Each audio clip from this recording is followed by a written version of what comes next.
नमस्कार मित्रों, आपका मेरे इस YouTube चैनल एस्ट्रोलॉजी विद प्रीति में हार्दिक अभिनंदन है। मित्रों, आज मैं लेकर आई हूँ सूर्य के गोचर के विषय में कुछ जानकारियाँ।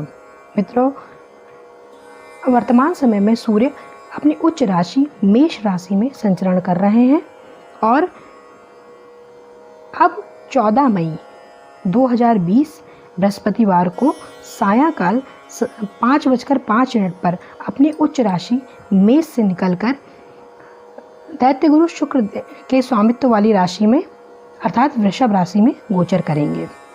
और मित्रों, नोट कर लें कि 15 जून 2020 तक इसी राशि में वो स्थित रहेंगे। मित्रों, सूर्य का गोचर ज्योतिष में बहुत महत्वपूर्ण होता है क्योंकि सूर्य देव जो हैं वो ग्रहों के राजा कहे जाते हैं, हमें आरोग्यता प्रदान करते हैं और ऐसे जीवित देवता हैं जिनको हम अपनी आंखों से देख सकते हैं। जगत की आत्मा कहे जाते हैं। इन्हें सिंह राशि के स्वामी हैं और अगर जन्म कुंडली में सूर्य अनुकूल है तो व्यक्ति को हर प्रकार के सुखों की प्राप्ति होती है। व्यक्ति राजा के समान सारे यश, मान, प्रतिष्ठा हर चीज़ प्राप्त करता है।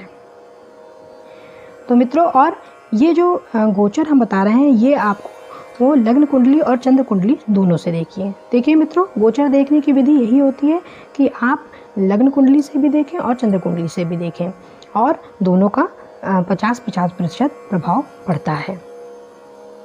मित्रों, सूर्य अगर आपकी कुंडली में अनुकूल है और अच्छी अवस्था में है तो गोचर में अच्छा होने पर वो बहुत अच्छा फल देते हैं और अगर वो खराब स्थिति में है तो एक साधारण फल देते हैं। तो मित्रों, चलिए देर न करते हुए हम अपने आज के इस राशिफल को आगे बढ़ाते हैं।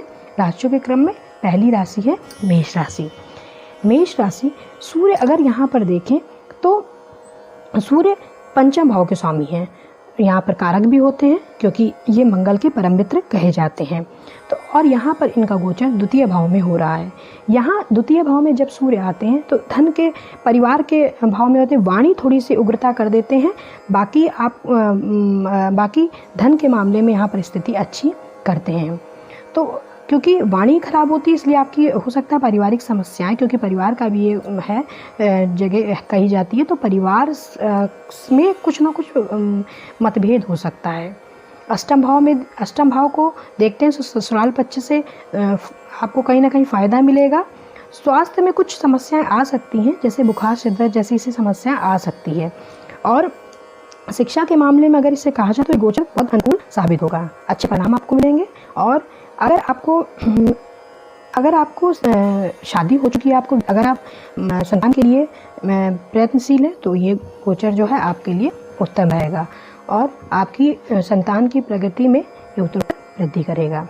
आपके लिए उपाय है सूर्य को 3 बार अर्घ्य प्रदान करें और साथ में आदित्य हृदय स्तोत्र का पाठ करें। राशियों के क्रम में दूसरी राशि है शुक्रदेव की वृषभ राशि।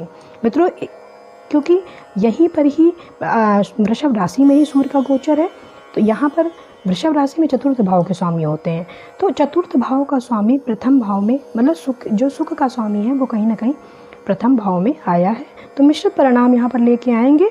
आपको ये जो सूर्य का गोचर है ये कहीं ना कहीं माँ के स्वास्थ्य को थोड़ा सा गड़बड़ कर सकता है और दाम्पत्य जीवन के लिए अनुकूल नहीं कहा जाएगा, क्योंकि जीवन साथी के मध्य आपके मतभेद बढ़ सकते हैं और अहम का टकराव हो सकता है।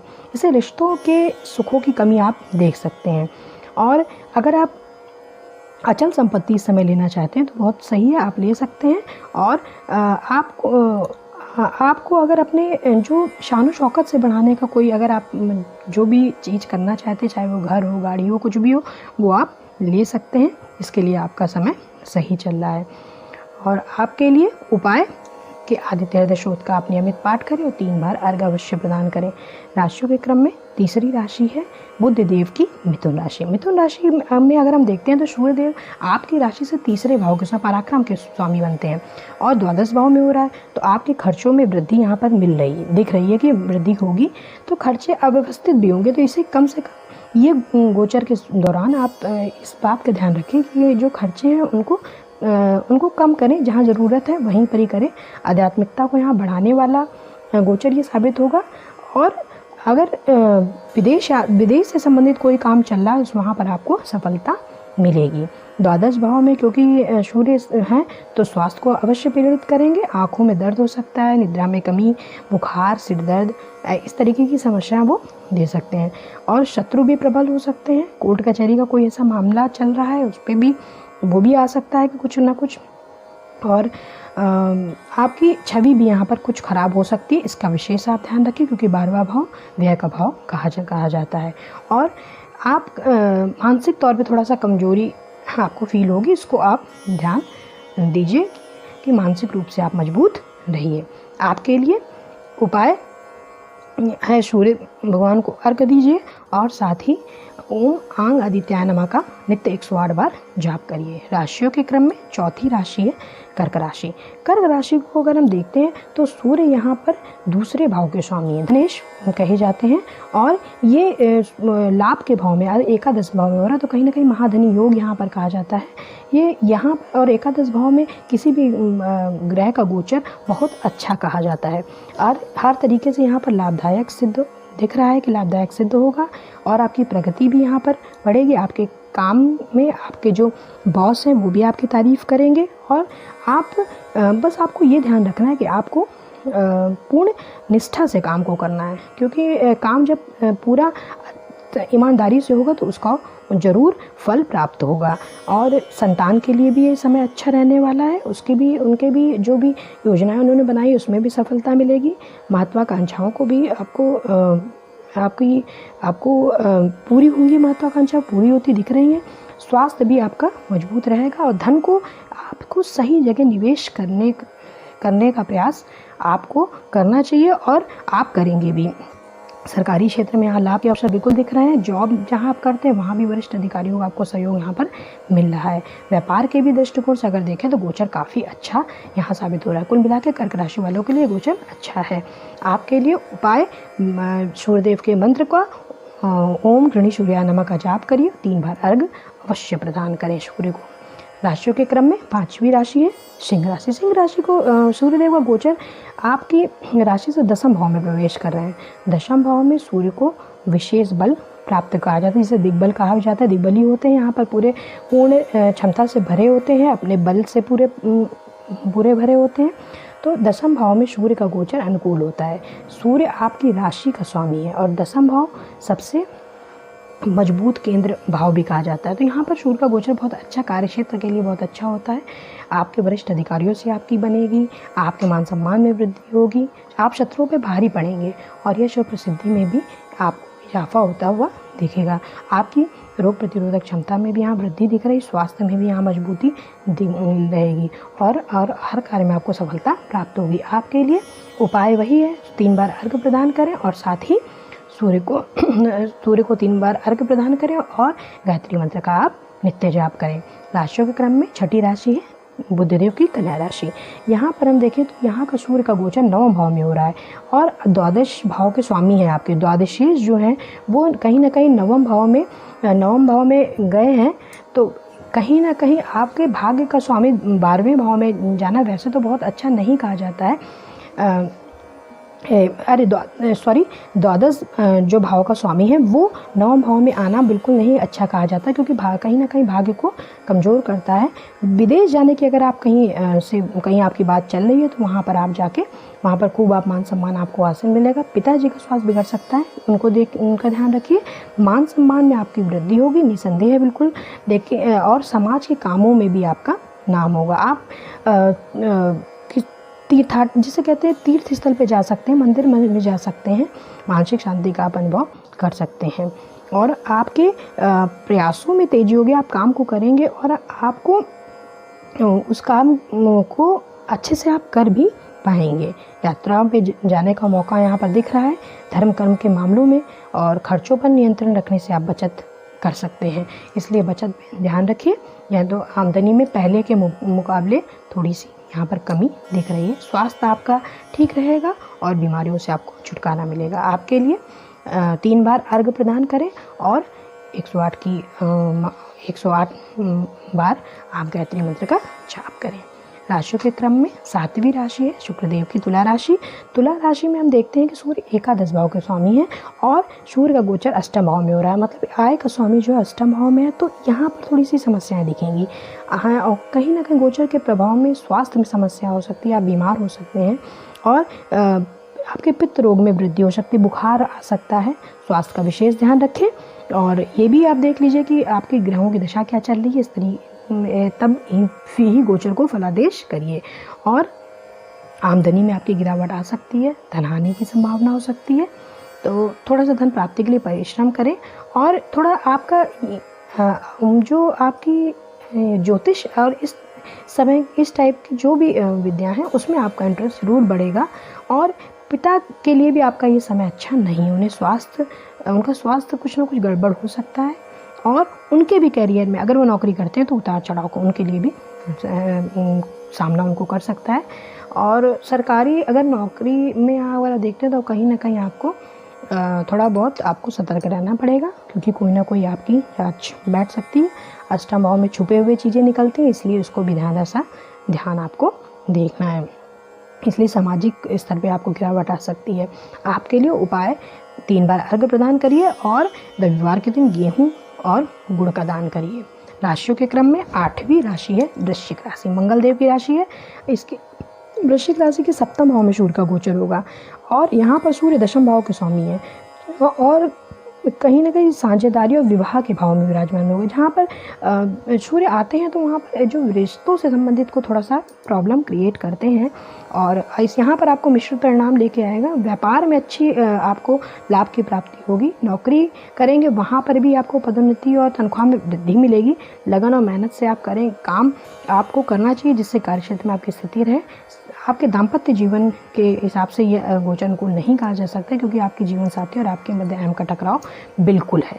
रिश्तों में झगड़े की नौबत आ सकती है, इसलिए ज़रा सा आप ध्यान रखें। और व्यापार में थोड़ा परिवर्तन आएगा, इस चीज़ को ध्यान रखें। आपके साझेदार से आपके संबंध अच्छे रहेंगे, इसलिए यहाँ पर साझेदार के साथ अच्छे संबंध रखिए भी। और कहीं ना कहीं उनके लिए उनसे भी जो भी बातें उन्हें छुपाइए ना, जो भी बातें उन्हें क्लियर कर लीजिए। आपके लिए उपाय 3 बार अर्घ्य प्रदान करिए और 3 बार अर्घ्य प्रदान करिए और साथ ही आदित्य हृदय शोध का आप पाठ नित्य करिए। राशियों के क्रम में 9वीं राशि है गुरुदेव की धनु राशि। यहाँ पर हम देखते हैं कि सूर्य भाग्य भाव के स्वामी है, 9वें भाव के स्वामी है और आपकी राशि 6वें भाव में हो रहा है। 6ठे भाव में सूर्य गोचर वैसे शुभ माना जाता है और अच्छा कहा जाता है। यहाँ शत्रुओं से रक्षा होती है। सूर्य के गोचर से आपको कोर्ट कचहरी के मामलों में सफलता मिलती है। यहाँ पर आप प्रतियोगी परीक्षा छात्र हैं तो प्रतियोगी परीक्षाओं की तैयारी में आपको फ़ायदा मिलेगा। आपकी इम्यूनिटी पावर स्ट्रांग रहता है इस समय और इस गोचर के प्रभाव से आपको परिश्रम अधिक करना पड़ेगा और आपका लेकिन भाग्य का भी आपको साथ मिलेगा। सरकारी क्षेत्र में भी आपको सफलता मिलेगी। कहीं से पैसा रुका है आपको मिल जाएगा और कोई कर्ज बाकी है तो उसे भी यहाँ चुकाने की पूरी संभावना आप चुका सकते हैं और जिससे संतान के लिए भी इस समय आपको तरक्की यहाँ पर दिख रही है। आपके लिए उपाय वही है, 3 बार अर्घ्य प्रदान करिए और गाय को रविवार के दिन गेहूँ अपने हाथों से खिलाइए। राशियों के क्रम में 10वीं राशि है शनिदेव की मकर राशि।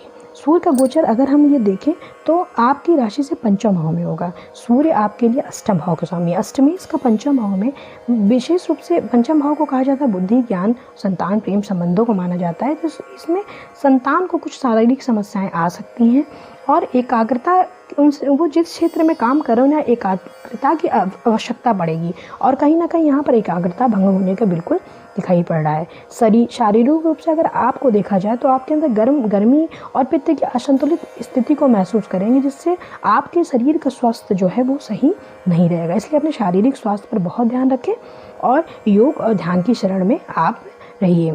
नौकरी से हो सकता है कि आपको निराशा हो और आप नौकरी बदलने का विचार भी बना सकते हैं, तो इस चीज़ को पर ध्यान रखिए कि अगर बहुत ज़रूरी हो तो ही इसमें ये काम करिए। शेयर बाजार, सट्टे, लॉटरी आदि से धन लाभ के यहाँ पर योग अच्छे बन रहे हैं। धन का निवेश लेकिन बहुत सोच समझ कर करने की आवश्यकता है और आपके अंदर लोगों को मदद करने की प्रवृत्ति जगेगी, जिससे आप कुछ अच्छा काम करेंगे और काम करना भी चाहिए। ये बहुत अच्छी बात है। आपके लिए उपाय है कि 3 बार आपको अर्घ प्रदान करना है। कहीं भी किसी भी कार्य पर जाएं तो आप अपने पिता के पैर छू के जाएं और प्रातःकाल जल्दी उठें। राशियों के क्रम में 11वीं राशि है शनिदेव की कुंभ राशि। अगर हम यहाँ पर देखें तो कुंभ राशि में आपकी राशि से चौथे भाव में सूर्य का गोचर होगा। सूर्य कहा जाता है यहाँ सप्तम भाव के स्वामी कहे जाते हैं। चतुर्थ भाव को में गोचर बहुत अच्छा नहीं कहा जाता है। चतुर्थ भाव को और यहाँ पर सुख सुविधाओं में तो वृद्धि होगी, लेकिन माँ का स्वास्थ्य जैसे गड़बड़ होना और आपको पिता के स्वास्थ्य में थोड़ा सा परेशानी होना और कहीं ना कहीं सूर्य कार्यस्थल में तो ठीक प्रभाव देंगे, लेकिन घर के सुख को कहीं ना कहीं वो गड़बड़ कर देते हैं।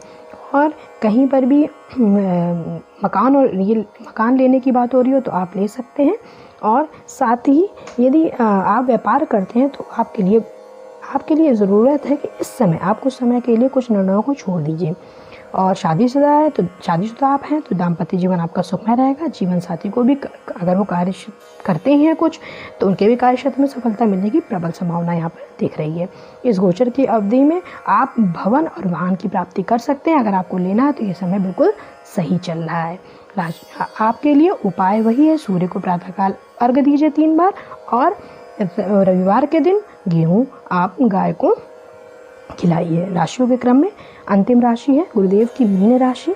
यहाँ पर हम देखते हैं कि सूर्य आपकी राशि के छठे भाव के स्वामी है और गोचर की इस अवधि में तृतीय भाव में प्रवेश करेंगे। तो तृतीय भाव में भी सूर्य का गोचर अच्छा कहा जाता है। यहाँ पर साहस और पराक्रम में बढ़ोतरी यहाँ पर दिखेगी। आप हर काम को ऊर्जा से भर के काम करेंगे। चुनौती का भी डटकर सामना करेंगे। यात्राएं भी करनी हो सकती हैं जो आपके लिए अच्छी होंगी और पुराने मित्र भी आपके मिल सकते हैं। ये समय ऐसा है जब आपके शत्रु आप पर भारी पड़ना चाहेंगे, लेकिन वो आप ज़्यादा मजबूत वहाँ पर दिखेंगे और आपके अपने प्रयासों आप जो भी काम करेंगे उसका सुफल आपको आगे देखने को मिलेगा। कैरियर में भी अच्छे योग दिख रहे हैं, उत्थान के योग बने हैं। धार्मिक स्थल की यात्रा भी आप कर सकते हैं और ये समय आपके जीवन साथी के लिए भी बहुत अच्छा रहने वाला है। आपके लिए उपाय सूर्य को 3 बार अर्घ प्रदान करिए और आदित्य हृदय स्रोत का पाठ करिए। तो मित्रों, ये था सूर्य देव का गोचर वृष राशि में विभिन्न राशियों पर क्या प्रभाव लेके आएगा, इसके विषय में थोड़ी सी चर्चा। मित्रों, जैसा कि हम बता दें कि ये जो गोचर है वो उसको आप अपने लग्न से और चंद्र कुंडली से देखिए। लग्न और चंद्र राशि से, चंद्र राशि आप जानते हैं जहाँ पर चंद्रमा विराजमान है, और लग्न जहाँ पर आपकी कुंडली में पहला खाना है, वहाँ पर जो भी संख्या लिखी है वो उस ही राशि के स्वामी ही आपके राशि के स्वामी हैं। तो मित्रों, इतना ध्यान रखिए कि ये जो सूर्य का गोचर है वो शुक्रदेव की वृष राशि में है। तो यहाँ पर शुक्रदेव की राशि में एक नॉर्मल प्रभाव भी लेकर सूर्यदेव आएंगे। इसको ध्यान में रखते हुए इस फलादेश को देखिए और उसी हिसाब से आप अपने कार्यों को करिए। अगर आपको हमारा चैनल पसंद आता है तो आप उसे लाइक, सब्सक्राइब और शेयर अवश्य करिएगा। मित्रों, अगले एपिसोड में और भी नई जानकारियाँ लेके आऊँगी। तब तक के लिए नमस्कार।